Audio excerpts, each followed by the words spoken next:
අපි හැමෝම හිතන්නේ කාලය කියන්නේ හරියට එක දිගටම ගලාගෙන යන ගංගාවක් වගේ දෙයක් කියලා. අපේ සාමාන්‍ය මොළයට තේරෙන විදිහට කාලය කියන්නේ සරල රේඛාවක්. අතීතයේ පිටපස ඉතිරි වෙලා තියෙනවා. වර්තමානයේ අපි දැන් ඉන්න තැන. අනාගතය කියන්නේ ඉස්සරහට එන්න තියෙන දෙයක්. හැබැයි ඇත්තටම කාලය කියන්නේ ඊට වඩා ගොඩක් සංකීර්ණ, ඒ වගේම හරිම පුදුමාකාර දෙයක්. විද්‍යාවට අනුව කාලය කියන්නේ තනියම පවතින දෙයක් නෙමෙයි. ඒක අවකාශයක තදින්ම බැඳලා තියෙන එකම ජාලයක්. අපි මේකට කියන්නේ ස්පේස් ටයිම් කියලා. හරියට රෙදි කෑල්ලක් වගේ මේ අවකාශ කාලය මුළු විශ්වය පුරාම පැතිරිලා තියෙනවා. මේ නිසා විශ්වයේ එක එක තැන්වලදී කාලය ගෙවන වේගය එකිනෙකට වෙනස් වෙන්න පුළුවන්. ඒ කියන්නේ කාලය කියන්නේ හැමෝටම එක සමාන සම්මත වේලාවක් නෙමෙයි. ගොඩක් අය අහන ප්‍රශ්නයක් තමයි අපිට අතීතයට යන්න බැරිද කියලා. විද්‍යාත්මකව බැලුවොත් ඒක ලේසි දෙයක් නෙමෙයි. ඒකට ප්‍රධාන බාධක දෙකක් තියෙනවා. අංක 1 තමයි හේතුව සහ ඵලය. විශ්වය දුවන්නේ මෙන්න මේ නීතිය මත.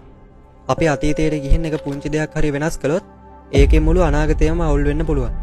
උදාහරණයක් විදිහට ඔයා කාලතරණය කරලා ඔයාගේ සීයාව මැරුවොත් ඔයා ඉපදෙන්නේ නැති වෙන්නත් පුළුවන්. එතකොට ඔයා කොහොමද අතීතයට කාලතරණය කරේ? මෙන්න මේ වගේ මේක ලොකු පරස්පරයක්. අංක 2 තමයි එන්ට්‍රොපි නීතිය. තාපගති විද්‍යාවට අනුව විශ්වයේ තියෙන දේවල් පිළිවෙලක ඉඳන් අවුල් සහගත තත්වයකට තමයි ගමන් කරන්නේ. හරියට බිම්වැල්ල කුඩුවුණු වීදුරුවක් ආපහු තිබ්බ විදිහටම ඉබේ හැදෙන්නේ නැහැ වගේ කාලයත් ස්වභාවිකවම පස්සට ගලාගෙන යන්නේ නැහැ. හැබැයි පුදුම වැඩේ කියන්නේ අපිට අතීතයට භෞතිකව යන්න බැරි වුණාට අතීතය දකින්න නම් පුළුවන්. අපි රැයහස දිහා බලද්දි දකින්නේ ආලෝක වර්ෂ මිලියන ගණනක් ඈතින් තියෙන තරු. ඒ තරු වල ආලෝකයේ පෘථිවියට එන්න අවුරුදු මිලියන ගණනක් ගත වෙනවා. ඒ කියන්නේ ඔයා අද දකින්න තරුව සමහර විට දැනටමත් විනාශ වෙලා වෙන්න පුළුවන්. ඔයා ඒ දකින්නේ ඒ තරුව මීට අවුරුදු මිලියන ගණනකට කලින් තිබ්බ අතීත රූපය. ඒ අර්ථයෙන් ගත්තොත් අපි හැමෝම නිතරම අතීතය දිහා බලන අය. අතීතයට යන එක ප්‍රශ්නයක් වුණාට අනාගතයට යන එක නම් විද්‍යාත්මකව දැනටමත් ඔප්පු කරලා තියෙන දෙයක්. අයින්ස්ටයින්ගේ සාපේක්ෂතාවාදයට අනුව මේක ක්‍රම දෙකකට කරන්න පුළුවන්. අංක 1 තමයි වේගය. ඔයා ආලෝකයේ වේගයට ඉතාමත් ආසන්න වේගයකින් අභ්‍යවකාශයේ ගමන් කළොත් ඔයාට දැනෙන කාලය පෘථිවියට වඩා ගොඩක් මන්දගාමී වෙනවා. ඔයා අභ්‍යවකාශ යානයක ගිහින් ආපහු වෙනකොට පෘථිවියේ ඉන්න ඔයාගේ වයසේ යාළුවා මහලු වෙලා ඉන්න පුළුවන්. හැබැයි ඔයා තාමත් තරුණයි. අංක 2 තමයි ගුරුත්වාකර්ෂණය. අධික ගුරුත්වාකර්ෂණය නිසා කාලය මන්දගාමී වෙනවා. අලු කුහරයක් ලක කාලය ගෙවෙන්නේ හරිම හිමින්.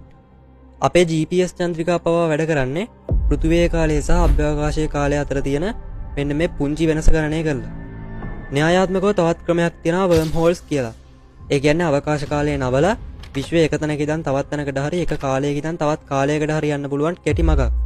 හැබැයි මේවා තවමත් තියෙන ගණිතමය සමීකරණ ඇතුලේ විතරයි. ප්‍රායෝගිකව හමු වෙලා නැහැ. අවසාන වශයෙන් කිව්වොත් අතීතය කියන්නේ දැනට ලියවිලා ඉවරුණු වෙනස් කරන්න බැරි පොතක් වගේ දෙයක්.